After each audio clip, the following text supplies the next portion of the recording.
Привет! Сегодня на моем канале мы поближе познакомимся с пятым дополнением к карточной игре Pathfinder Грехи Спасителя.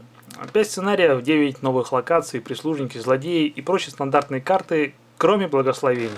В этом наборе их нет. Видимо, авторы посчитали, что в этот раз боги отвернулись от главных героев. Как бы то ни было, карт все так же 110. Прежде чем мы приступим, немного истории. Зло древней Тассилионской империи явило свой лик. Героям предстоит отправиться на гору Морозного Черепа и проникнуть в рунную кузню, древнюю Тассилионскую лабораторию. 7 чертогов рунной кузни населены могущественными приспешниками тассилионской магии гнева, алчности и гордыни. Одолейте их, и вам покорится мощь таинственного рунного оружия. Сама карта приключений. 5 сценариев. Награда улучшения колоды. Сразу оговорюсь, в этом приключении очень много трофеев.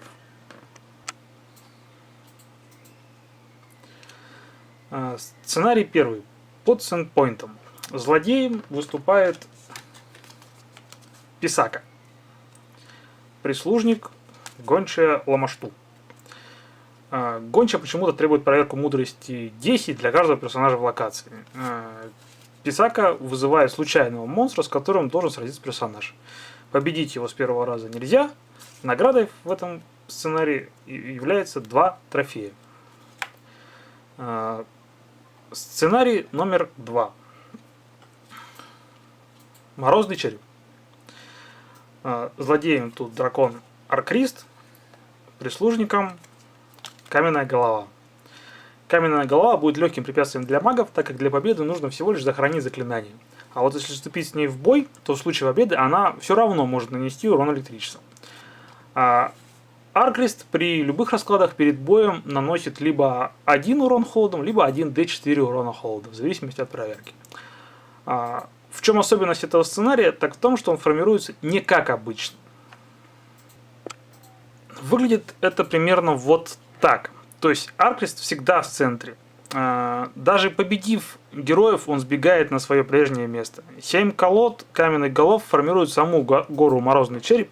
Пока игроки не закроют все 7 локаций, добраться до вершины они не могут. Наградой является случайная карта любого типа, кроме трофеев, без атрибутов начальный и продвинутый уровень. Сценарий номер 3. Залы соблазна. Злодеем здесь владычица Дельвихайн. Помогают ей сестры Алу де Манес. Сестры очень опасны для магов и клириков. То есть, так как если не пройти проверку чар или веры, то нельзя играть заклинания с атрибутом атака. Ну и если герои проигрывают схватку с ней, то они должны сохранить одно благословение с руки. И лучше их иметь на руке, ведь в противном случае нужно сохранить все карты с руки. Сама владычица опасна для тех, кто владеет заклинаниями, так как может в случае провала проверки нанести столько урона заклинаний, сколько заклинаний с атрибутом атака у игрока на руке. Награда за сценарий – улучшение способностей. Сценарий номер 4. Тассилионские грехи. Это просто ад какой-то. Здесь 3 злодея.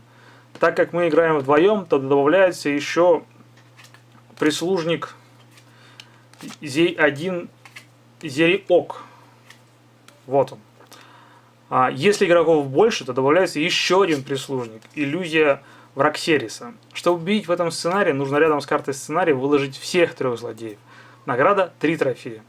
Ну а теперь подробнее об этом чудовищном сценарии.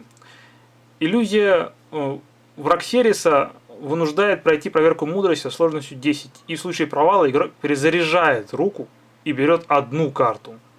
Урон, наносимый прислужникам, нельзя уменьшить. Хорошо, что нам грозит только Зай-1 Зериок. В плане битвы проще, ведь у нас в отряде нет человека. Не совсем понятно, как победить Джордимандуса. Судя по карте, нужно призвать монстра. Если победили, то можно сбросить карту нужного типа и пройти проверку дипломатии со сложностью 14. При успехе победа над злодеем. При провале он наносит урон психикой. Но сколько? А потом что? Вступать с ним в схватку по обычным правилам? В общем, нужно изучить этот вопрос в интернете. Если у вас есть ответы на мой вопрос, буду рад их прочитать в комментариях под этим видео. Азавен заставляет сбросить либо одну карту, либо 1 d4 плюс одну карту с руки. Неприятно, в остальном ничего необычного. Ардикон может вернуться после первой схватки и снова атаковать героя, в случае, если он не побежден. В общем, самый непонятный тут Джардимандус. Сценарий номер 5. В рунной кузне. Финал приключения. Злодеем здесь статуя Карзуга. Она в этом сценарии замешивается не в произвольную локацию, а в определенную. Локации тут закрывать нужно в обязательном порядке, ведь если победить прислужника, но не закрыв локацию, прислужник вернется в эту колоду. Сам Карзуг невосприимчив к атрибутам атака и психика. Высшая леди Атроксис при любом исходе нанесет вам 2 урона огнем. Схватки с воительницей гнева,